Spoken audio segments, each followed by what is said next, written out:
Tere kõigile! Minu nimi on Inna Sidoruk ja mina olen ettevõtte Lõhnakas esindaja.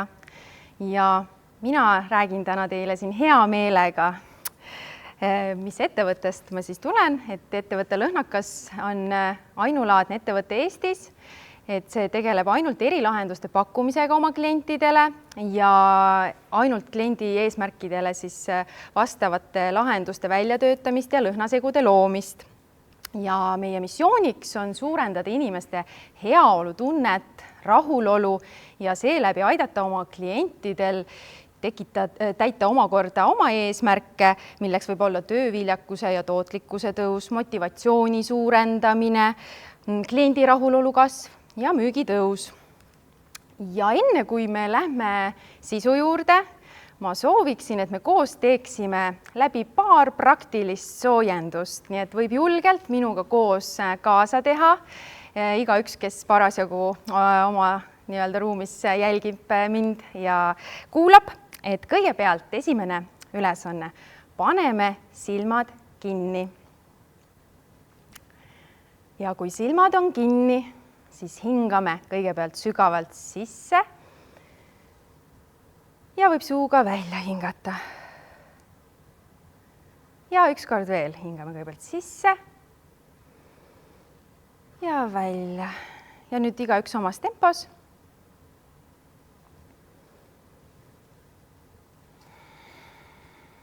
Ja kui silmad on kinni, siis mida märkad? Proovi tunnetada ennast, kas sa istud, seisad. Mida tunned? Mida kõrvadega kuuled? Proovime tuvastada erinevaid helisid. Näiteks kõige vaiksem heli sinu ümber. Kõige häirivam heli. Kõige meeldivam heli.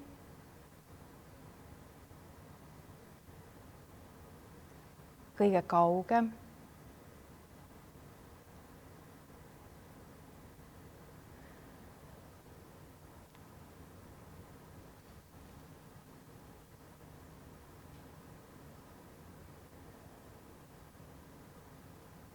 Kuula, kuidas fookus muutub ühelt helilt teisele.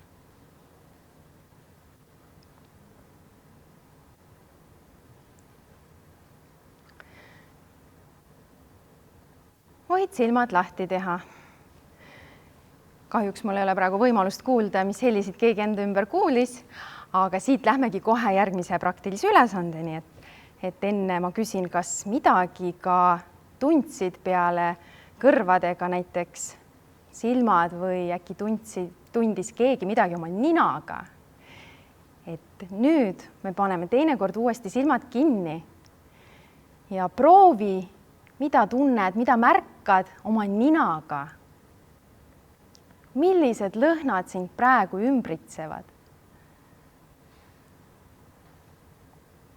Millised on meeldivad? Millised on ebameeldivad lõhnad?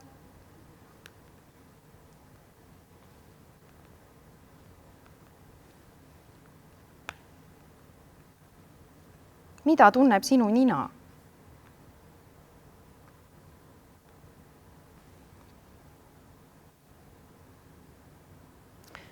See ei ole hingamine, sest et hingame me lakkamatult tegelikult kogu aeg, aga nuusutamine on midagi muud. See on teadlik protsess.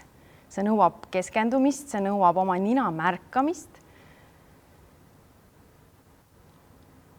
Ja kui teeme silmad lahti,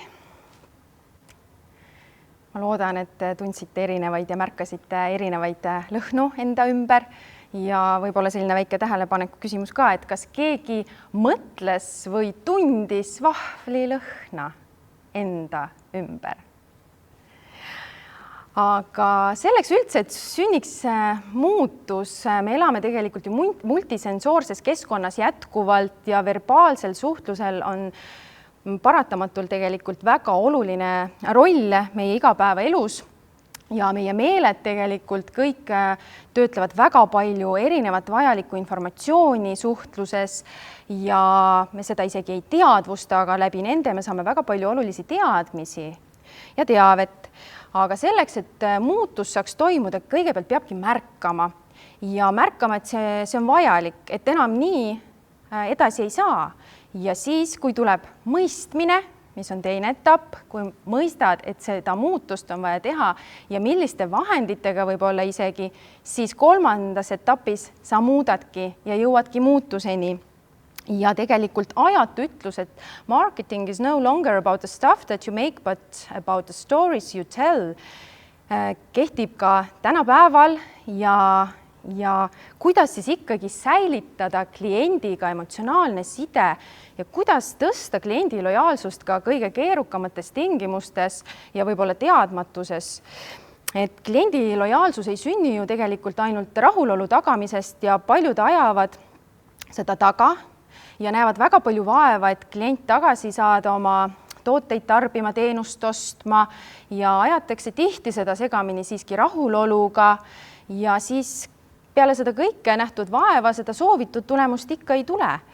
Et sellest ometigi ei piisa ainult sellest, et luuakse ju lojaalsusprogramme, pakutakse lausa tasuta tooteid ja tegelikult ka uuringute kohaselt sellest ei piisa, sest et kliendi lojaalsus ei teki ometi ainult toodete funktsionaalsete omaduste parendamisest ja ega ka allahindlustest mitte, vaid tegelikult sihipärasest ja aega nõudvast emotsioonidesse investeerimisest, et ka kliendi emotsioonidesse on vaja teadlikult investeerida ja emotsionaalsest sidemest juba on palju keerulisem loobuda ka siis, kui konkurent pakub sarnast toodet või teenust märksa odavamalt.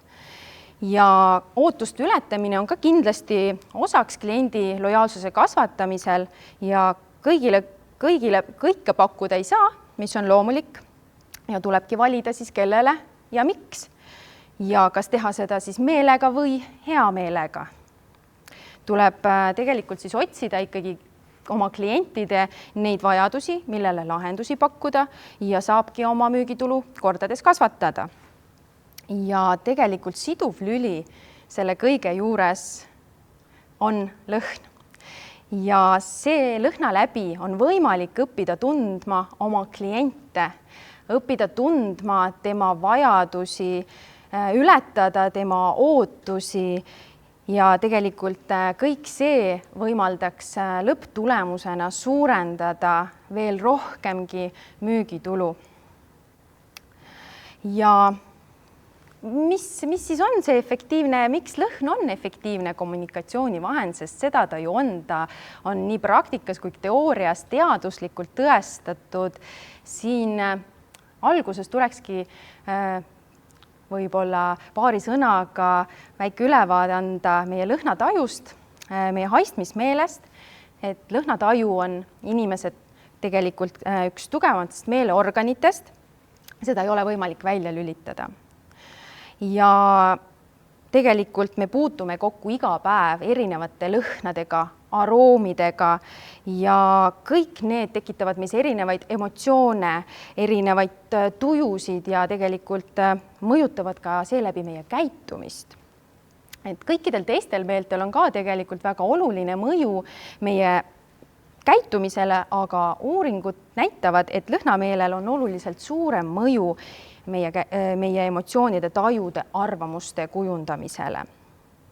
Ja kui me võrdleme meie haistmismeelt teiste meeltega, siis tegelikult see põhiline erinevus seisneb selles, et haistmismeel on otseselt seotud meie aju nende keskustega, mis vastutavad emotsioonide töötlemise ja mälestuste esile kutsumise eest. Ühelgi teisel meelel ei ole sellist võluseost nende keskustega meie ajus.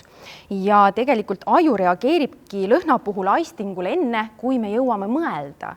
Kõikide teiste meelte puhul me jõuame mõelda enne, kui toimub meis reaktsioon, vastureaktsioon stiimulile. Ja lõhn tegelikult mõjutab meid ööpäevaringselt ja selle põhjal me teeme väga erinevaid otsuseid, neid ise teadvustamata. ja lõhnade efekti on põhjendatud tegelikult lausa sarnaselt ravimite mõjuga kesknärvisüsteemile. Ja see on oluline teadmine, sest lõhnade omadused võivad esile kutsuda kognitiivseid muutusi inimese kognitiivsetes protsessides.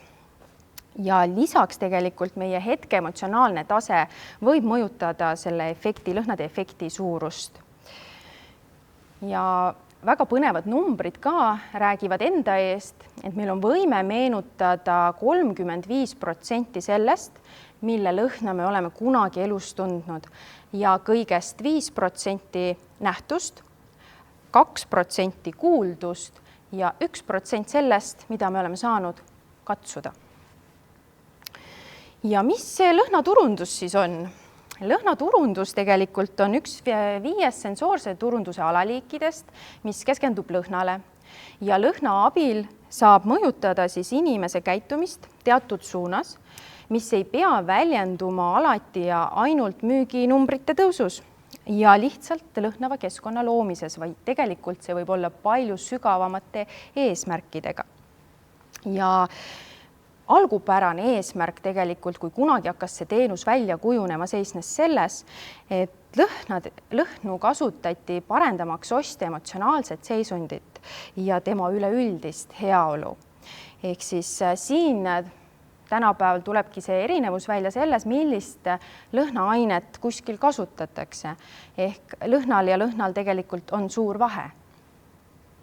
Ja kuidas ikkagi seda siis teenust on võimalik erinevates valdkondades kasutada, et mis on need siis põhilised võimalikud eesmärgid? Ma toon mõned välja.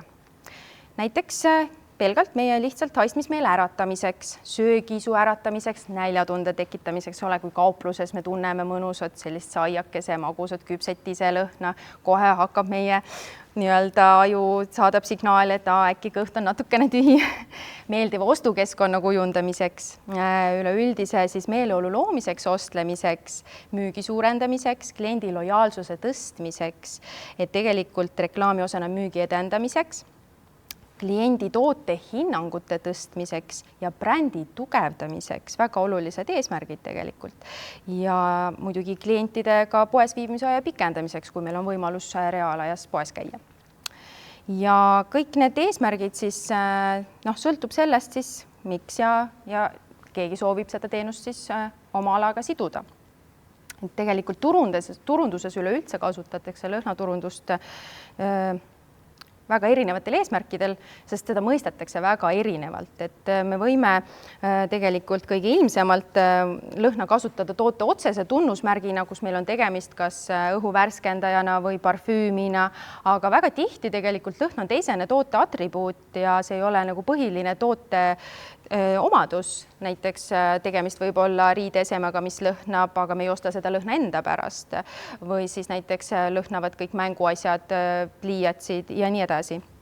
Et tegelikult arengusuundade jaotusi on samamoodi tänapäeval mitmeid, et üks jaotus lähtubki organisatsioonidest, kes lõhna kasutavad oma ruumide lõhnastamisel, näiteks haiglad, poed, restoranid, hotellid, kõik, et luua kliendile eelkõige loodetavasti heaolu ja rahulolutunnet ja meelitavad lõhnaga muidugi kliendi meelitamiseks ja tervitamiseks.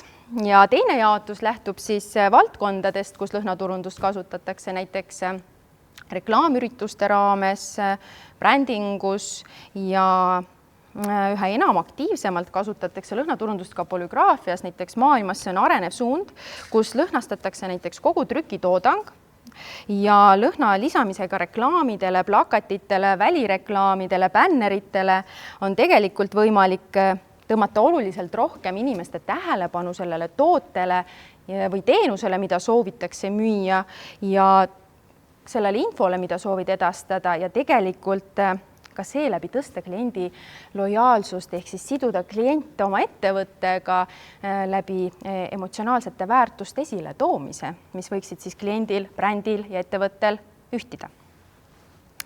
Ja erinevaid lõhnauuringuid on tehtud valdavalt 3 erinevas keskkonnas, milleks on jaekeskkond, töökeskkond ja õpikeskkond ja tulemused on olnud märkimisväärsed, näiteks informatsioon talletub 26% rohkem ja tootlikkus võib tõusta kuni 50%. Õpilaste näiteks kontsentratsioon õppimisel võib suureneda lausa 40%. Ja lõhna mõju tegelikult turunduses on uuritud nii toote tajumisele, toote kvaliteedi tajumisele, toote hinnangute kujundamisele ja isegi kaaskaupade müügile. Ja muidugi lõhna valimisel ja kasutamisel on väga oluline arvestada tarbijate erinevate sotsiaaldemograafiliste tunnustega nagu vanus, sugu, sissetulekud, kultuuriline taust ja muidugi peab hoolega läbi mõtlema igat sammu selle teenuse juurutamisel ja kasutusele võtmisel, uurida põhjalikult ka lõhnaainete kohta, nende mõju kohta meie organismile tegelikult ja tegelikult lõhnadel on see mõju olemas, et meie käitumist ja suunata ja meid mõjutada ja siin ongi küsimus, et kas teha seda ikkagi meelega või hea meelega ja kas me teeme seda teadlikult, teades, miks me eelistame üht lõhnaainet teisele või üht teenust teisele ja mis on meie eesmärgiks. Ja muidugi inimeste eelistused tulenevad eluviisist ja oskusest märgata detaile, nüansse ja tegelikult ka õppida mineviku kogemustest ja inimeste maitsest, mis on väga erinev. Ja siinkohal ma ikka ja jälle küsin, et kas meelega või hea meelega või teeme me muutuse hea meelega meie meeltele. Väga tore sõnade mäng on võimalik siit veel edasigi arendada, aga jällegi ma tulen korraks tagasi ka nende vahvlite juurde, mis siin on juba mõnda aega taustaks olnud, et tegelikult ma ei oska hetkel arvatagi, kas keegi teist võis tunda vahvlilõhna ja millist vahvlilõhna, kui keegi tundis, siis milline see lõhn oli tema jaoks, mida see endas sisaldas, aga paraku, kuna asjaolud on sellised, et ekraan on meie vahel ja vahetut suhtlust ei ole võimalik nii palju tegelikult kõike teile edastada ekraani taha, aga mõte seisneb selles, et ega enne tegelikult ei saa midagi teada ja märgata, kui ei ole ise seda proovinud. Ehk siis tegelikult tulebki kõigepealt märgata oma nina ja igapäevaselt pöörata tähelepanu ümbritsevatele lõhnadele, mis meid ümbritseb, miks see meid ümbritseb, kus see tekib, mis seda tekitab, olla uudishimulik ja kui saabub see mõistmine, siis seeläbi on võimalik ka teha teadlik muutus ja seda siis juba loodetavasti hea meelega. Ja ma arvan, et siinkohal me võiksime veel vaadata ühte põnevat videolõiku, kuidas meie nina töötab.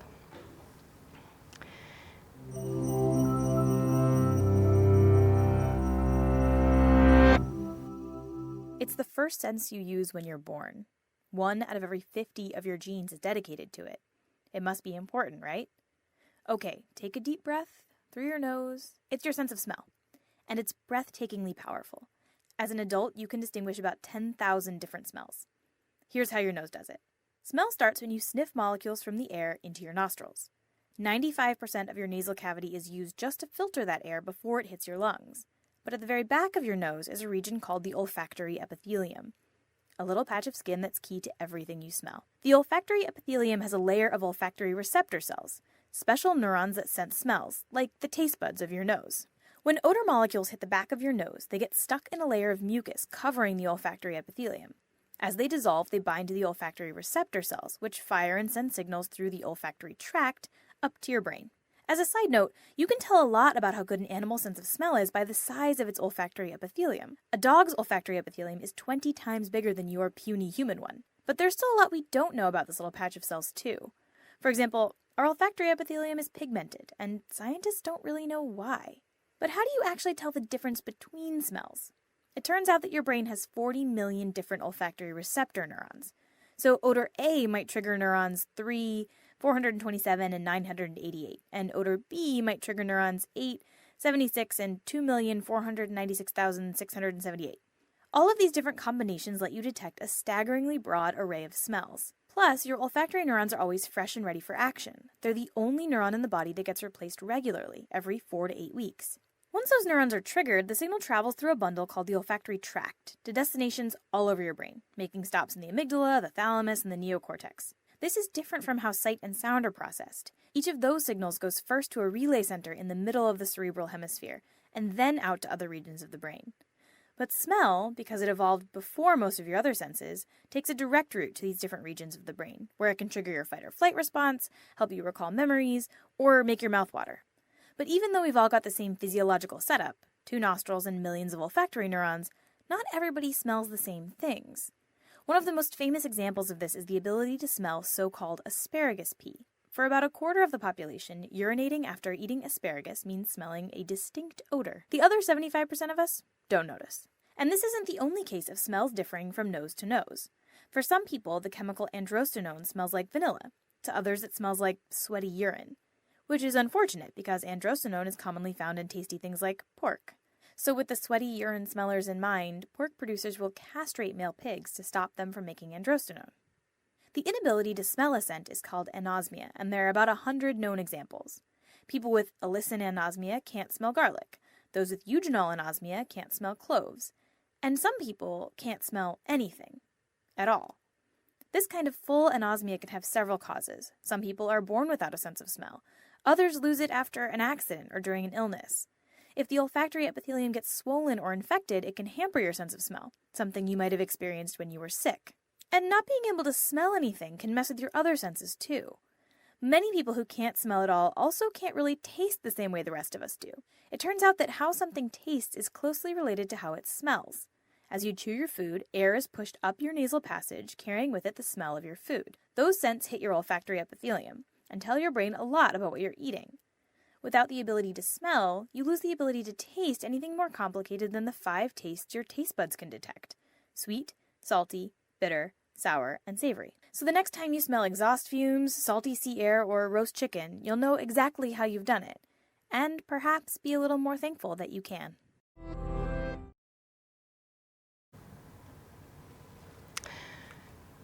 Kui oluline ikkagi lõhnameel on meie elus ja milline elu oleks ilma selleta, me ei suuda isegi ette kujutada. Ja lausa siis 75% emotsioonidest tegelikult tekivad meil ümbritsevatest lõhnadest, mida me igapäevaselt tunneme. Ja tulles tagasi siis ikkagi kliendi lojaalsuse ja selle jagatud väärtuste silla ehitamise olulisuse juurde, et kui oluline see ikkagi võiks olla, kui klient samastub samade väärtustega, mille eest bränd seisab, ja tegelikult milliseid eesmärke on seeläbi võimalik veel omakorda saavutada ja investeerides klientide emotsioonidesse. Ja tegelikult lõhnade kasutamine annaks võimaluse unikaalse, suurepärase sealjuures tuua puhas loodus linnakeskkonda, büroosse, teenindussaali, poodi, luua see võimalus kliendile või oma töötajale taastunnetada varem kogetud positiivseid emotsioone, olgu selleks jalutuskäik Männimetsas, vanaema küpsetatud pirukad lapsepõlves, suvine maakodu õhkkond või siis miks mitte ka vajadusel neutraliseerida loomulikust keskkonnast tulenevaid ebameeldivaid lõhnu, et neid võimalusi on tõesti väga palju selleks, et siis muuta meie keskkond meelepäraseks ja mitte muidugi ka tekitada lõhnade üleküllus, kuna väga oluline siinkohal on doseerimine ja kehtib põhimõte, et less is more. Et väga vajab oskuslikku lähenemist ja tegelikult teadmisi, kuidas teha seda meeltele hea meelega. Ja kui teil peaks tekkima nüüd küsimusi või mõtteid, ideid, siis te kindlasti võite üles otsida Lõhnakas ettevõtte kodulehekülje www.lõhnakas.ee ja sealt juba kontaktide alt leiate meiliaadressi kui ka telefoni ja kindlasti julgelt võite kirjutada oma tähelepanekuid, mõtteid jagada ja proovin vastata kindlasti kõikidele teie küsimustele. Nii et ma igaks juhuks kordan veel kodulehekülje aadressi www.lõhnakas.ee ja teile avaneb kohe taustaks sarnane koeranina kohviubades ja kui te sealt alla kerite, siis leiate kogu vajaliku info. Nii et tegelikult loodan, et saite siit põnevaid ideid, mida katsetada, mida proovida ja võib-olla ka mõtteid, et just miks võiks seda proovida, miks see on vajalik ja tegelikult lõhnadest, nende iga lõhnal on ju omakorda toime, kuidas neid mind mõjutavad, mismoodi, kuhu üks või teine lõhn tegelikult sobib ja miks on täiesti võimalik omakorda eraldi ettekanne teha, aga kindlasti ka saate ise juba kas või täna minna õhtul metsa jalutama või värske õhu käes sama teed mööda kõndides, näiteks töölt koju või kodust poodi või kui lähete oma lemmikkauplusesse, siis märgake oma nina, leidke see üles ja milliseid elamusi ta teile pakub, milliste lõhnadega tervitab teid teie lemmikpood, millised lõhnad on sellel teel, kui kõnnite, jalutate kodust tööle või lihtsalt metsas. Märgake, mõistke ja muutke, kui selleks on vajadus. Et ma väga tänan tegelikult, et te kuulasite ja soovin teile lõhnakaid elamusi. Aitäh minu poolt!